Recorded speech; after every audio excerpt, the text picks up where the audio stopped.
Hey everyone, welcome back to the podcast. Dr. Ben Galyardt is our guest today, and I know I butchered that last name, but I always try to get it right. Without further ado, Dr. Ben has an amazing scaling practice, has helped thousands of people. I'm pretty sure he has like 50 different staff that manage all the things that they do. So I really dove into Dr. Ben because Dr. Ben is super data driven. I think he is at the forefront of many doctors, and what they're doing in this space is absolutely phenomenal. They use many different data points, the way they guide patients through a process to get an outcome. Their practice is slammed all the time, and he has thousands and thousands of patients that he's helped tremendously turn around their life. So without further ado, he's actually a really good friend of mine as well, and I know him well, and we're very integrated with his practice. So I have deep insights and quips that I have that I'm going to give him that nobody else gets. So let's dive in, and you'll see those in a sec. See ya. Dr. Ben, nice to have you on the podcast. Hey, thank you. Excited to be here. Yeah, so obviously me and you have become really close,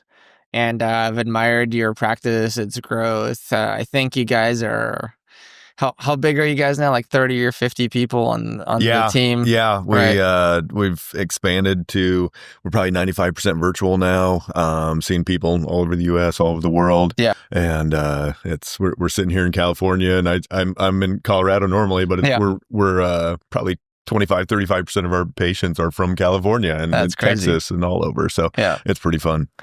So obviously you're somebody that's become a leader in the space, thought leader in many different ways. You get amazing client results. Sure.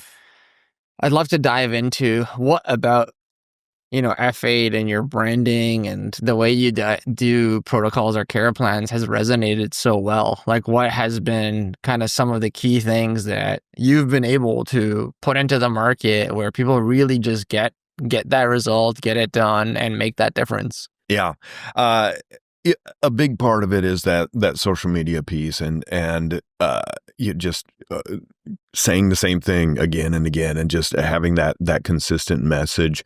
I've always been one, do more of what works, and that's even in the social media world. That's what we've done is, it hit the high points. And yes, blood sugar is. I wrote a book on it. It's a huge part. Every one of our patients gets a CGM, everything, but we use it with every patient, but even that market didn't hit as much. And so we go, okay, we're going to talk more about autoimmune. We're going to talk more about thyroid and how blood sugar affects those things, because that's what we get more traction on and more people are talking about. Awesome. When you do get a patient, I know you guys have very comprehensive care plans and check-ins, etc. What is the one or two things that make people stick for such a long time? Because one of the issues with every doctor, everybody I've ever talked to, this has been documented outside of my knowledge base, adherence to care plans is low. People don't stay on things long enough. They're bombarded. They hear about a keto diet, then they hear about Atkins, then they should be fasting, then they should be taking methylene blue, which is now getting hot, right? So it's like, of all the attack points and all the different references they're getting, you get to keep them on course. Yeah, absolutely. Why is that? Yeah, it's just like anything. The information overload right now, it's crazy. And so one of the things, we've been doing this for 25 years and it's evolved over that time to where some patients, I literally have to threaten them and say, if you go online and start searching, I will fire you as a patient, because they're just like, going and all these rabbit holes and everything. And so it's a great point.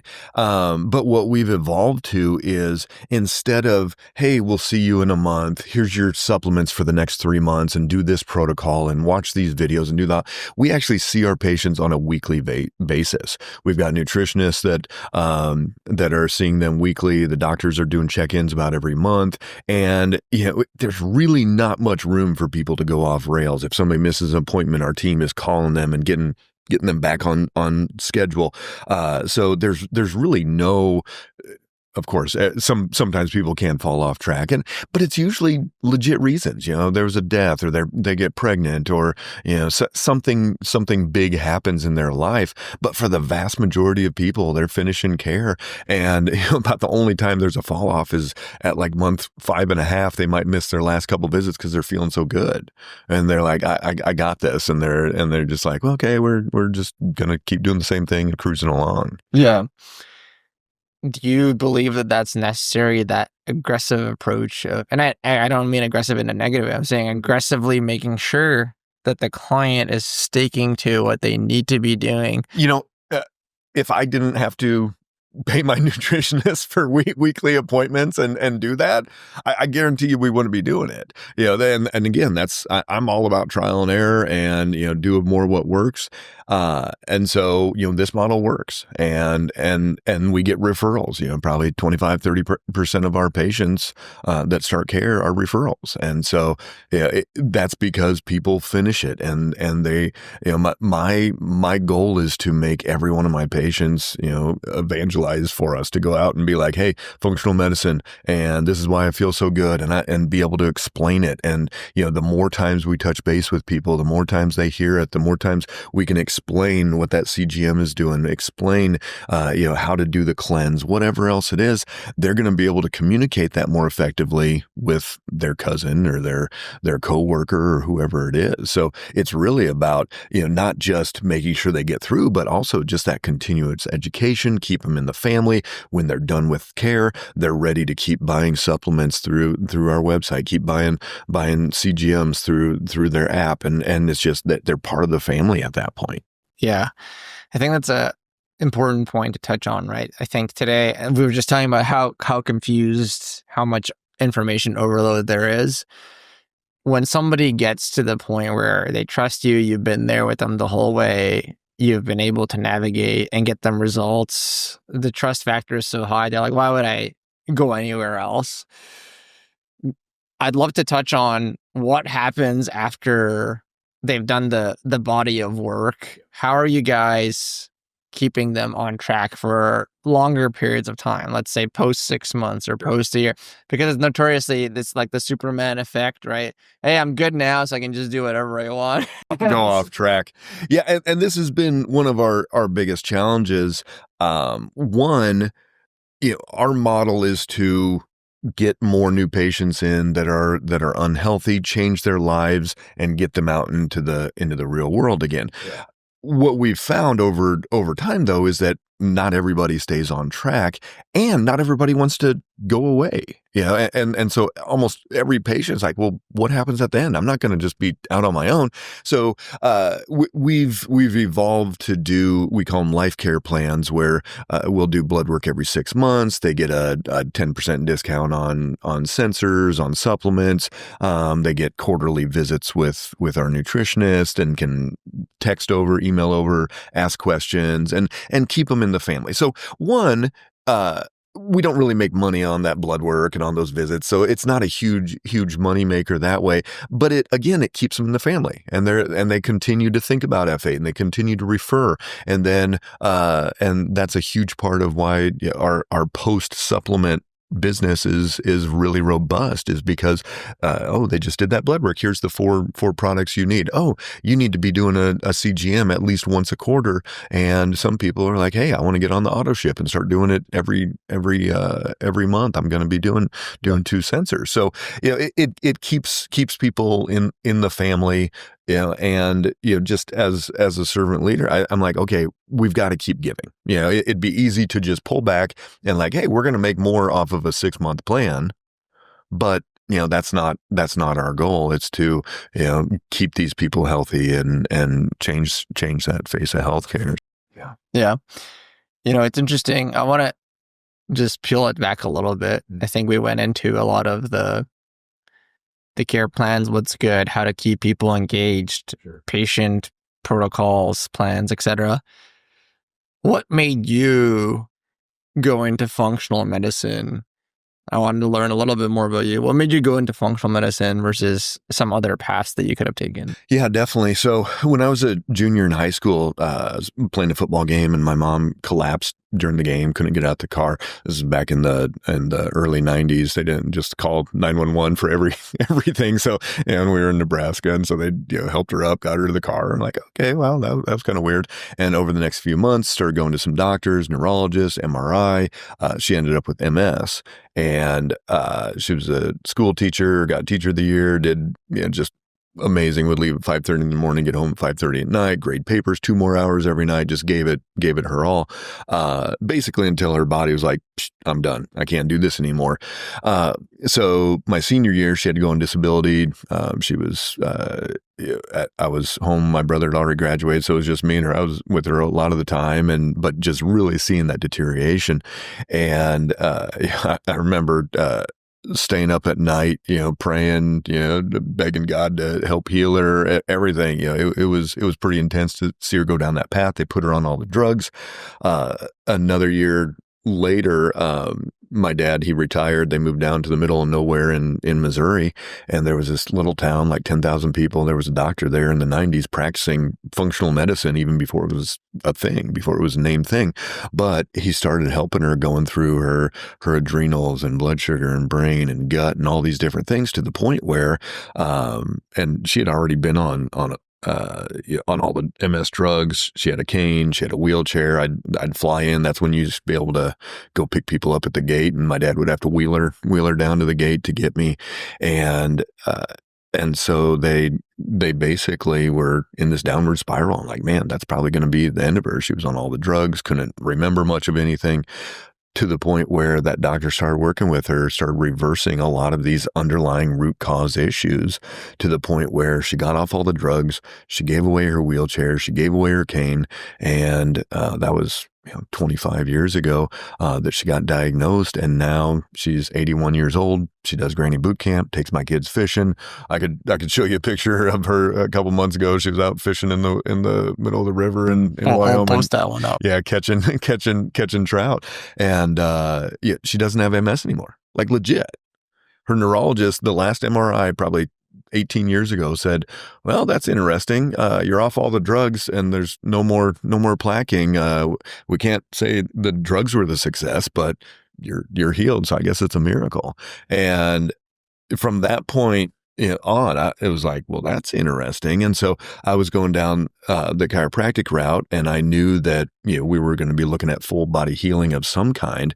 And then once that started, it was like, wow, I started taking every weekend seminar I could, and learning on supplements and the biochemistry and the physiology and what food does, and just real root cause healing, to that point of like, wow, if somebody can heal from MS, what can we heal from?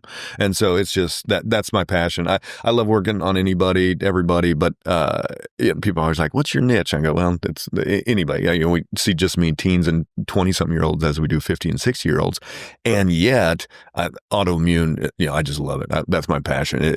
Our bodies are just, teenagers, everybody, they're just going haywire.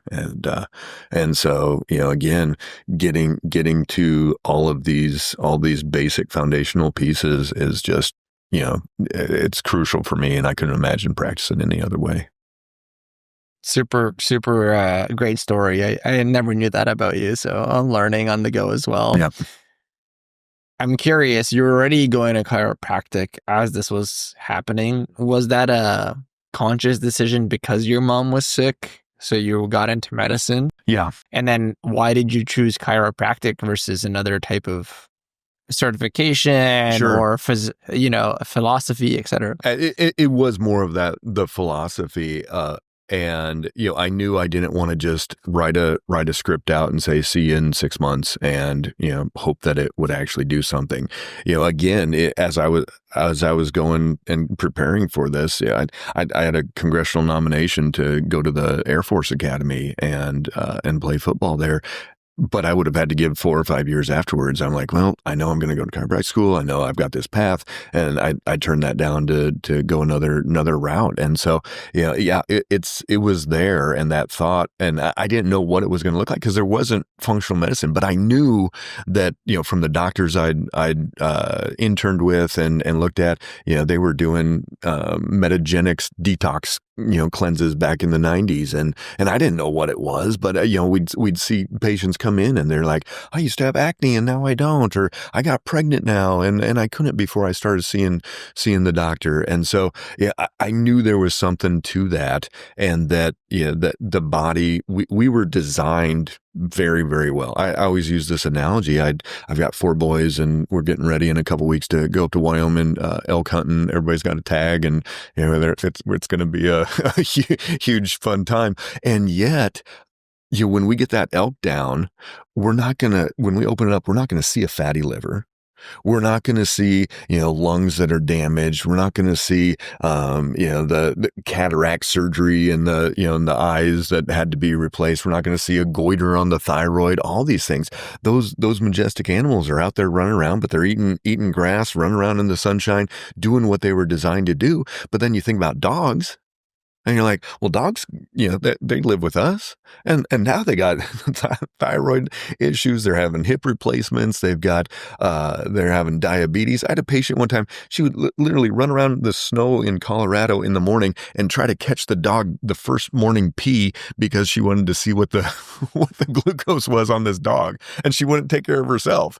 But that dog got diabetes because it was eating human food and living like we do, and sniffing the glyphosate on the park grass, and the VOCs coming off all the carpet and all these different things, and so we were designed in a way to be optimally healthy and to function, and yet that's we've gone really sideways, and there's you look at what's in food now compared to when I was a kid, and when even the generation before and the generation before, and a lot of it's not even food. 70% of food, they're saying, is ultra processed.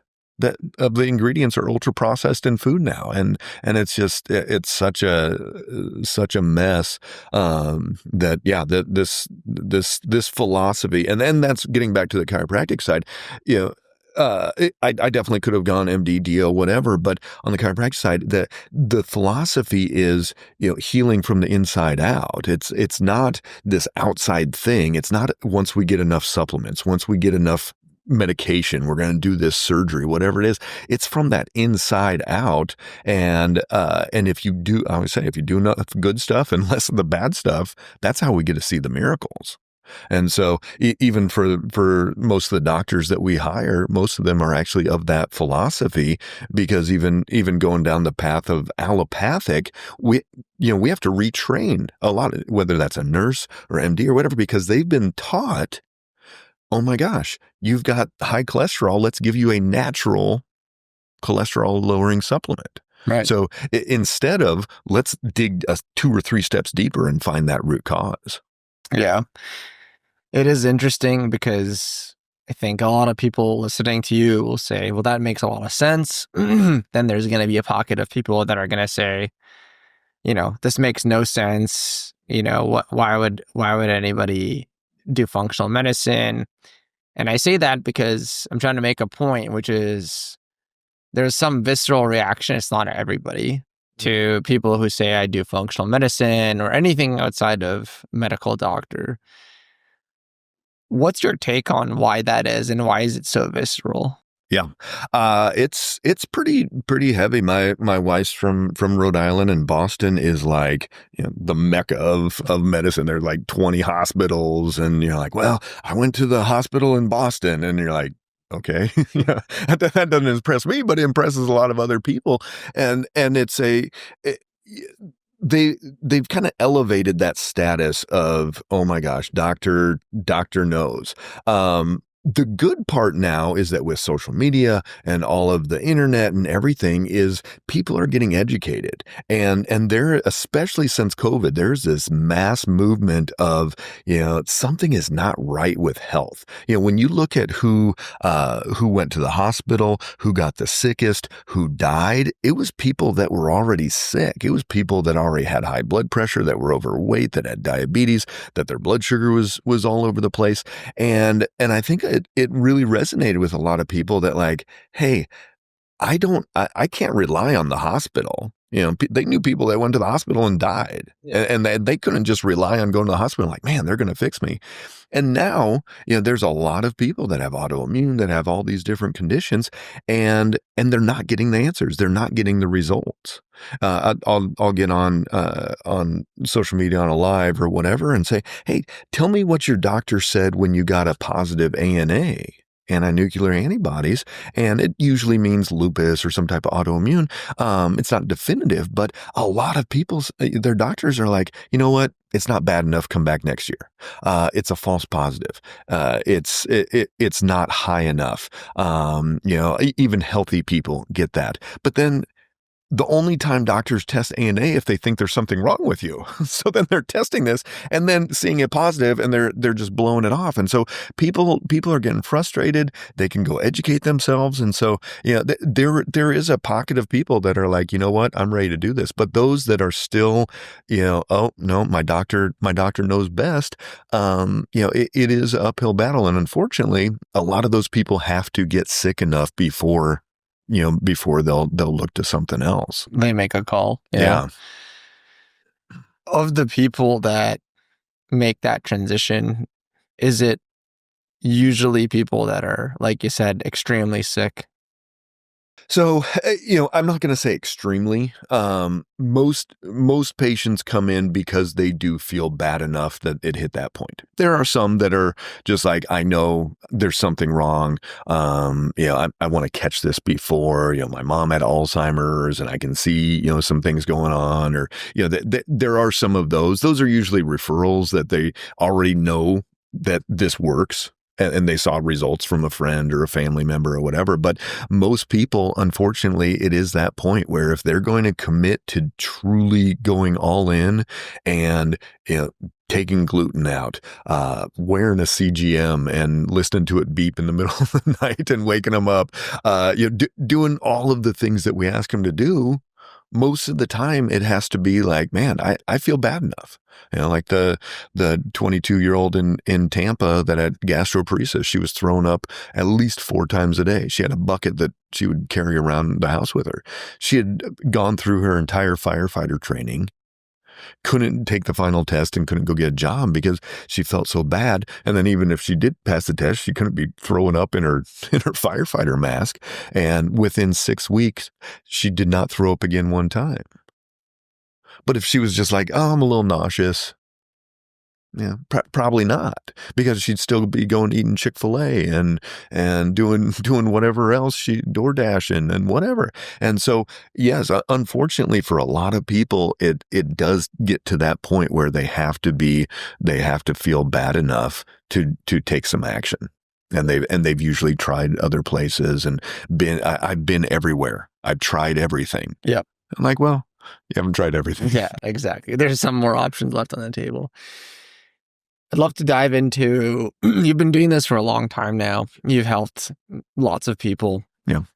Has the reasons people are coming in changed over the years? So for example, like 10 years ago, there was people coming in for X symptoms or X complaints. And then maybe has that changed 5 years ago to today? Have you seen like shifts in the general reasons that people are coming in?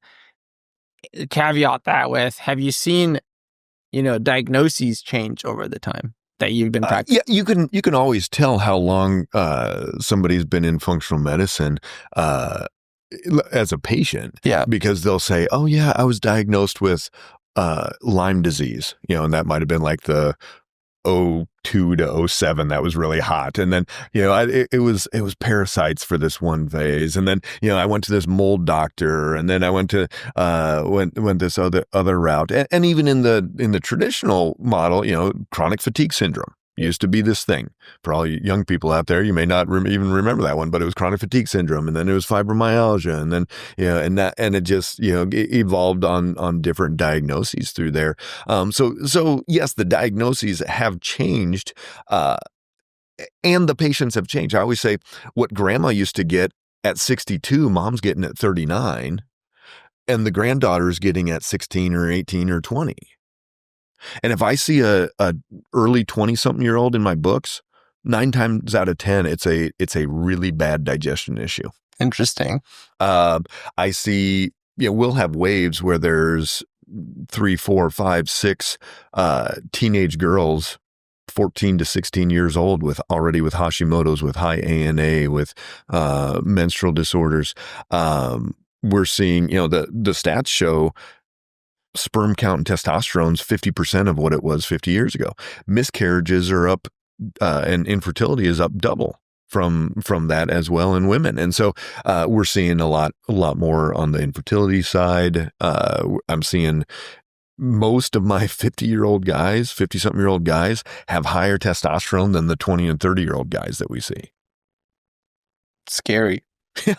Yeah, I mean that's not how it's supposed to be, right? And there's a lot of different reasons for that. We're seeing we do something called neurofeedback as well, and so we work with a lot of people with ADD and anxiety and different brain conditions as well, and yeah, it's absolutely rampant. The issues, especially post-COVID, and then you get in the post-COVID era, and the teenagers and now 20-year-olds that are, there's a lot that are screwed up from, missing that year, from that fear, from, having to wear masks every day in school. These kids have anxiety. They can't, socially, they're more awkward than they should be. Even my 20-year-old right now, he took the whole year off. He was 16 his sophomore year, and the teachers didn't know what they were doing anything. And so we're like, you know what, you're going to take a gap year in high school.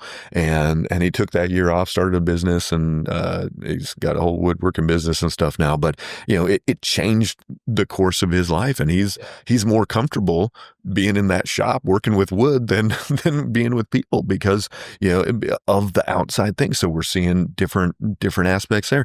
Then you get into the post-COVID and COVID long haul, where we see a lot of patients that post-COVID shots. We'll see that vaccine overstimulated the immune system. We're seeing people that autoimmune they didn't have before, now they do, or we had actually helped them calm it down, and then it revved it back up. And so there's just a lot of different things going on with people.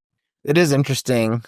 You touched on a lot of different aspects of what is going on, and more specifically statistics and some of the variables that could be going towards that. Is there, of all the things that you listed, let's say, is there anything that you feel like has been one or two of the main things pushing these negative stats forward? Is it, because we can go into is it environmental? Is it food related? Is it psychological? Is it, no communities? It can be any of those topics, but is there patterns or in your hypothesis, what has led to this extreme decline over the last 10, 20 years? Sure. And I'll say it's my favorite quote of mine that I use is, if we could stabilize everybody's blood sugar 85 to 110 every day, all day for the rest of their life, we would reverse or prevent up to 90% of chronic conditions. Period. Blood sugar. Absolutely. We're talking Alzheimer's.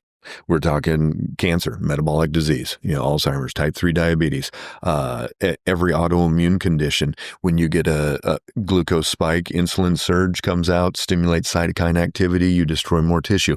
And when you get a blood sugar crash, you stimulate the adrenals to tell the liver to release glucose. Now you got cortisol surge, and now you're destroying more tissue.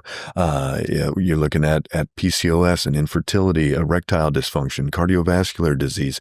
Literally 90% of chronic conditions conditions are being driven by this glycemic imbalance in humans. It is, if you look at the stats on blood sugars globally, not even the U.S. Sure. I mean, the U.S. India's horrible. There's India, a lot of them. it's like India, China, Saudi Arabia, like all of those countries they're getting exponentially sicker, and the U.S. was just kind of the front runner there. Yeah. Culturally, so blood sugar being the one thing that you would fix, culturally, is there something or a way you would attack the problem in that sense, right? So because obviously from all the things that you said, I'm just going to paraphrase. We're eating food that is barely food, in your words. We're dysregulated at all times massively. It's a global issue. It's not getting any better. All the stats are against us. Obviously, culturally, we're not fixing the problem. We're expediting it. And I'm going to just give things that your way. You can tell me if I'm wrong, but the ease of all these so-called foods, the convenience of food and cheap social media and sugar and fast food, right? All of the things that microplastics everywhere, like I'm just throwing the gauntlet here. How would you, and this might be more philosophical than actionable, but I love your train thought on it. How would you socially or as a species go about tackling this? Yeah.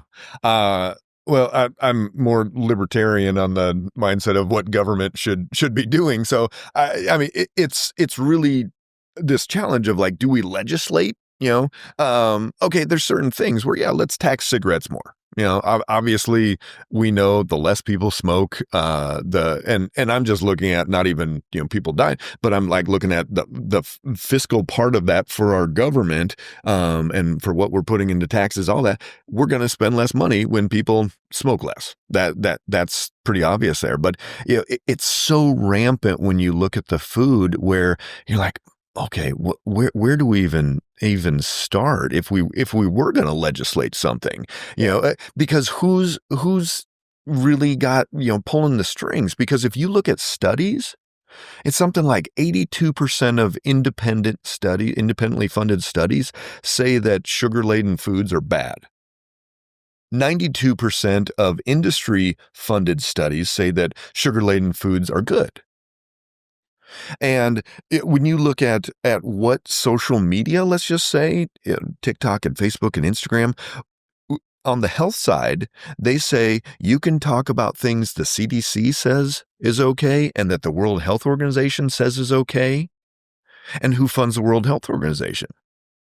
Then you're getting into the Gates Foundation, and and they're promoting the fake meat and all these things that we know don't do well for blood sugar and for inflammation and other things. And so that then it's like, okay, now you're going, when you're saying philosophy, now you're going deep dives through there. So I think some of the basics that could happen would be okay, there's enough studies out that show blue dye, red dye, yellow dye, some of these different dyes contribute to ADD, ADHD, autism, different things. Okay, well, let's pull those out.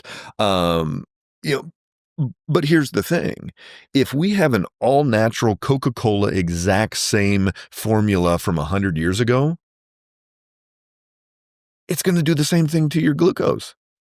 It's going to do the same thing to your insulin response. You're still going to have a 16-ounce Coca-Cola there that has cane sugar in it, and guess what? It's still gonna spike up, and people are still going to be craving it because that's what our taste buds are. They're designed to get that, because if you're out hunting and gathering, and oh my gosh, there's a bunch of raspberries, you better eat.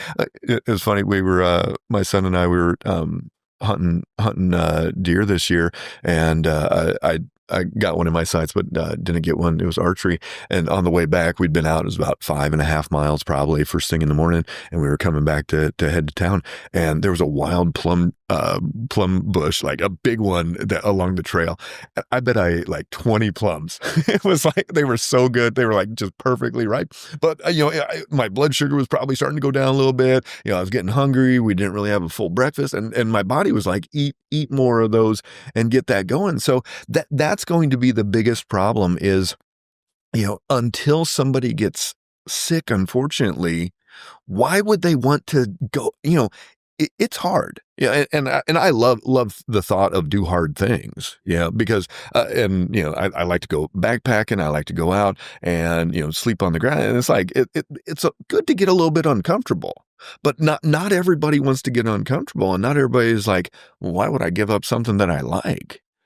So I don't know, and I don't want to be negative here, but I don't know if we can legislate or, force companies to take out enough things because even, guess what, you go get, is agave okay? Maybe.